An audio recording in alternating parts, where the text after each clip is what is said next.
yung love team mo, hindi uusbong yan kung wala yung partner mo, on-screen partner mo, right? So, may mensahe ka ba para sa kanya? Bakit napapagiti ka dyan? Mensahe lang. Say thank you to him. Siyempre, thank you din sa partner ko. Sa ano. Yun. May malaki ba siyang naitulong sa'yo? Sobrang kung ano laki. In what way? Just ano lang, brief answer. In what way? Siguro po kung wala po siya, wala yung love team namin. Yeah. Hindi rin naman po ako makikilala sa Kuya Rob. Kaya yun, sobrang tulong. Tapos, marami pong tumutulong sa akin dahil po sa kanya.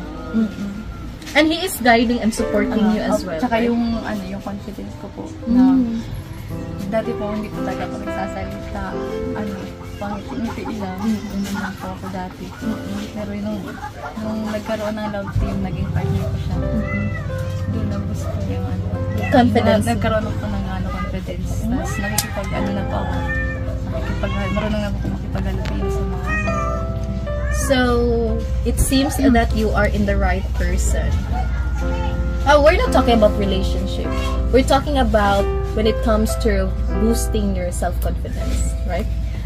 Nailalabas mo yung skills mo kasi may taong nagtitiwala sa'yo.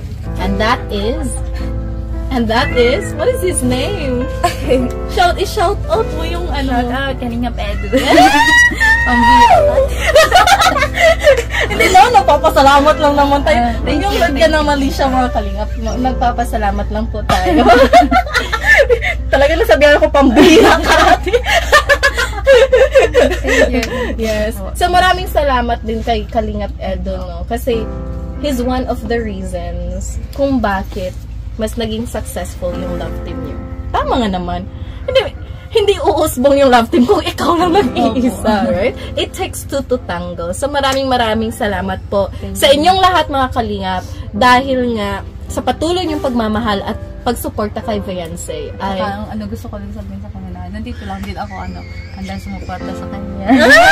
May paano ba? Pahabol! Sa karaon! Sa channel niya, ganun. Yeah. Sa kanya.